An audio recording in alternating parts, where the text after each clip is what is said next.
kemudian yang memiliki titipan dari Allah berupa kelebihan harta, silahkan beribadah dengan hartanya.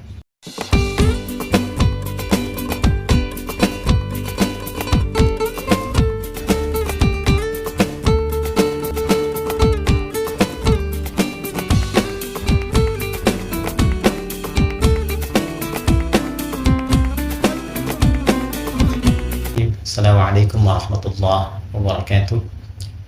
Alhamdulillah, wassalatu wassalamu ala rasulillah wa ala alihi wa sahbihi wa man walah, wa ba'd.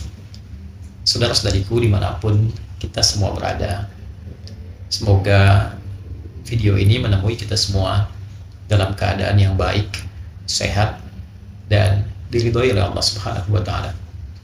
Alhamdulillah, kita sangat bersyukur pada Allah Subhanahu wa Ta'ala masih diberikan kesempatan untuk berkehidupan, beraktivitas hingga tiba di hari kedua di bulan Dzulhijjah tahun 1446 Hijrah, di hari Kamis ini.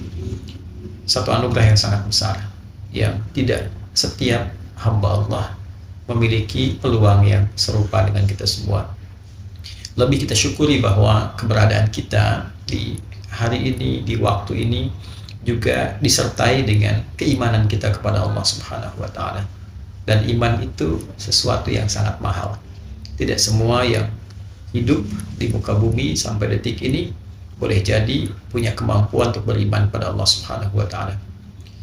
Iman itu bukan sekedar klaim kebertuhanan, keyakinan untuk bertuhan, tapi juga keyakinan itu memiliki satu konsekuensi berupa pembuktian. Di antara pembuktian yang kita bisa tampilkan dalam konteks beriman, setidaknya ada dua aspek yang penting. Ada pembuktian mengerjakan perintah, dan kedua, pembuktian menjauhi larangan. Karena itu di dalam Islam kita mengenal amar ma'ruf untuk mengerjakan perintah yang baik, nahi mungkar untuk meninggalkan, mencegah, menjauhi segala yang dilarang. Dengan tujuan yang jelas, bukan hanya syariat, agama memerintahkan kerjakan, kemudian tinggalkan, tapi dijelaskan tujuannya. Untuk apa mengerjakan ini? Untuk apa menjauhi ini? Apa manfaatnya untuk kehidupan kita di dunia? Setelah meninggalkan dunia, kemana kita akan berlabuh? Manfaat dari itu semua apa? Bersyukur kita sebagai muslim, seluruh tuntunan beragama di dalam Islam dijelaskan dengan keterangan yang sangat jelas, sangat detail, dengan contohnya yang sangat presisi, sehingga selalu memberikan kepada kita gambaran-gambaran yang terang untuk menunaikan tuntunan agama ini. Di antara sekian tuntunan yang terkait erat dengan keberadaan kita di pembuka Dzulhijjah ini adalah salah satu hadis yang diriwayatkan oleh sahabat mulia Abdullah bin Abbas radhiyallahu ta'ala anhuma, yang kelak didokumentasikan juga oleh Al-Imam Al-Bukhari dalam kitab sahihnya, yaitu keterangan yang tersambung kepada hadis Nabi sallallahu alaihi wasallam ketika beliau bersabda, qala Rasulullah sallallahu alaihi wasallam, ma min al-ayyam, tidak akan ditemui perjalanan hari-hari dalam setahun itu, al-amalu salihu fihinna ahabbu ilallah, saat status amal soleh yang kita kerjakan di hari-hari itu naik ia menjadi status yang dicintai oleh Allah Subhanahu wa Ta'ala min hadhil ayyam al-ashr, dibandingkan dengan hari-hari yang lainnya, yaitu ditemukan pada 10 hari pertama di awal bulan Dzulhijjah. Secara singkat, dalam perjalanan hari dalam setahun, bisa kita katakan kurang lebih, sekali lagi kurang lebih, misal 365 hari dalam pendekatan Masehi, 350 hari sekian dalam penetapan kalender Hijriah. Ambil tengah-tengahnya, misal 360 hari dalam setahun. Kita tidak temukan dalam perjalanan 360 ini kecuali ada 10 hari yang spesial.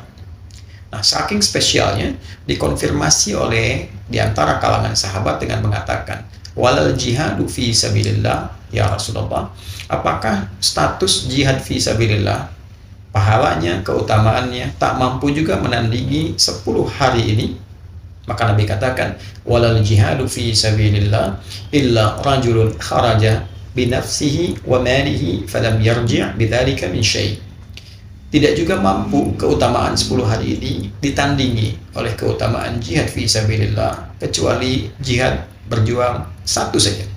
Apa itu? Seseorang yang bertekad berjuang, membawa dirinya, maka berkorban dia dengan jiwanya dan hartanya. Dia tidak kembali dengan pengorbanannya itu. Jadi dia berjuang dengan dirinya, dengan hartanya, sampai dia meninggal dunia.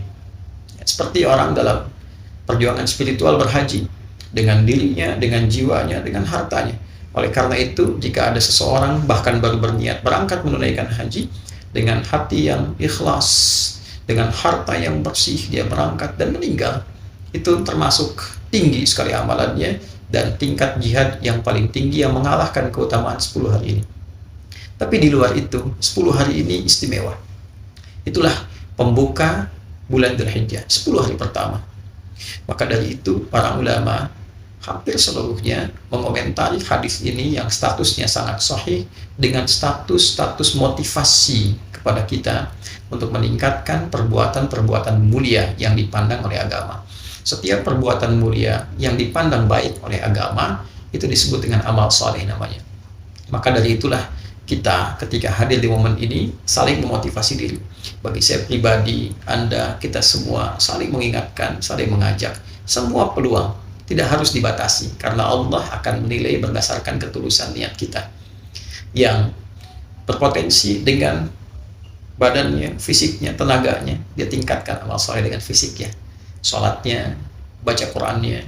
Ada sesuatu di jalan yang bisa ia ambil, bantu, singkirkan, duri kah, batu kah, dia lakukan dengan niat karena Allah, memuliakan perintah Allah, memuliakan petunjuk Rasulullah. Nilainya tinggi, lebih dari jihad fisabilillah. Kita, sekali lagi, saya buka tadi dengan iman kita.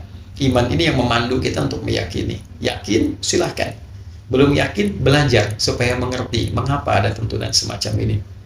Kemudian, yang memiliki titipan dari Allah berupa kelebihan harta, silahkan beribadah dengan hartanya. Berinfak, punya agenda, hari ini infak berapa, besok berapa. Dan nilainya itu beda dengan hari-hari yang lain. Nanti mendekat kepada kurban dan sebagainya.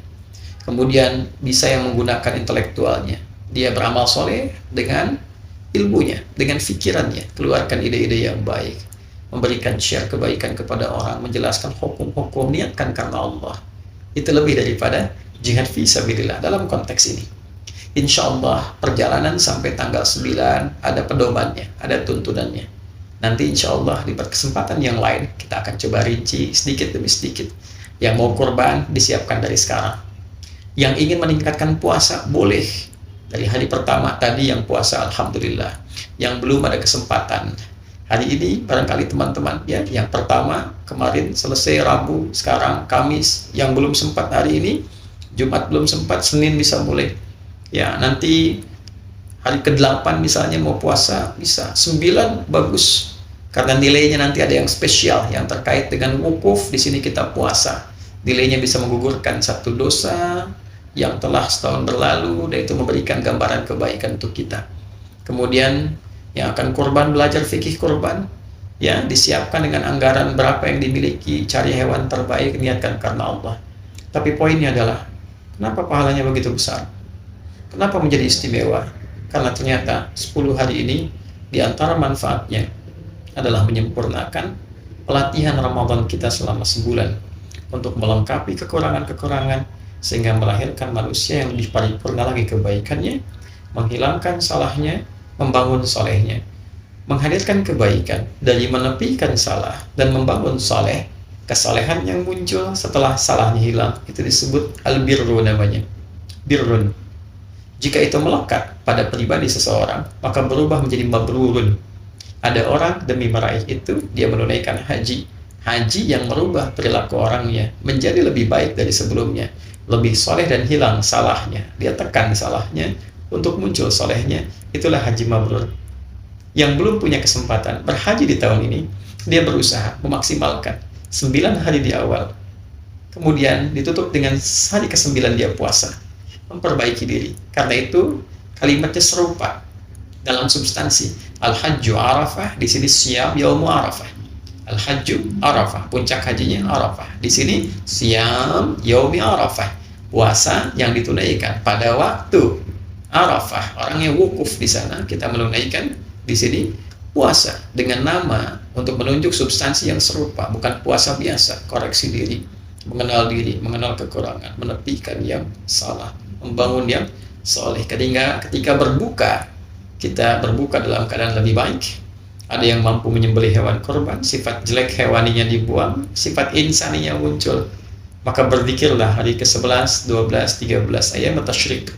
Di sana di Mina, di sini kita di tempat kita berkedudukan. Sehingga berikutnya lahirlah manusia yang lebih ingin dekat kepada Allah, ingin lebih berbuat banyak kebaikan, dan itulah intisari dari takwa. Fadhkurullaha fi ayyamin ma'dudat. Silahkan di hari-hari yang diketahui berzikir, tingkatkan kepada Allah di tempat yang telah dipahami. Bagi siapa yang merasa 2 hari sudah cukup, faman ta'ajjala fi yaumin fala itsma alaihi wa man ta'akhkhara fala itsma alaihi liman ittaqa. Siapa yang merasa 2 hari cukup, sudah kembali kebaikannya, sudah terasa takwanya, nafar awal selesai.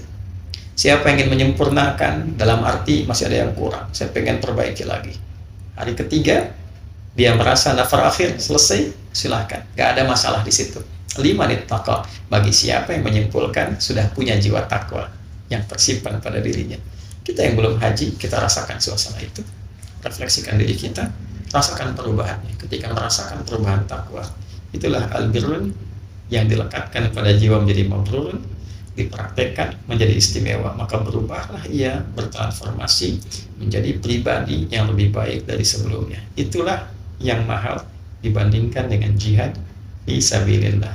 Itulah jihad nafsu, itulah jihad yang mentransformasikan diri kita menjadi lebih baik, sehingga digunakan kapanpun, dalam posisi apapun, dia menjadi manusia terbaik. Dan jika ada pejabat melakukan ini, dia menjadi pejabat yang terbaik. Mustahil dia berbuat curang, mustahil dia kriminal, mustahil dia menipu, mustahil dia korupsi. Jika ada ustadz, kiai lulus dalam program ini, maka menjadi ustadz terbaik, kiai terbaik, pengusaha juga demikian, ayah demikian, ibu demikian, anak demikian. Dan kita berharap se-Indonesia ini setidaknya menjadi muslim yang baik untuk diri kita, keluarga, masyarakat, bangsa, dan negara. Semoga Allah mengabulkan. Subhanakallahumma rabbana bihamdika, asyhadu an la ilaha illa anta, astaghfiruka wa atubu ilaik. Assalamualaikum warahmatullahi wabarakatuh.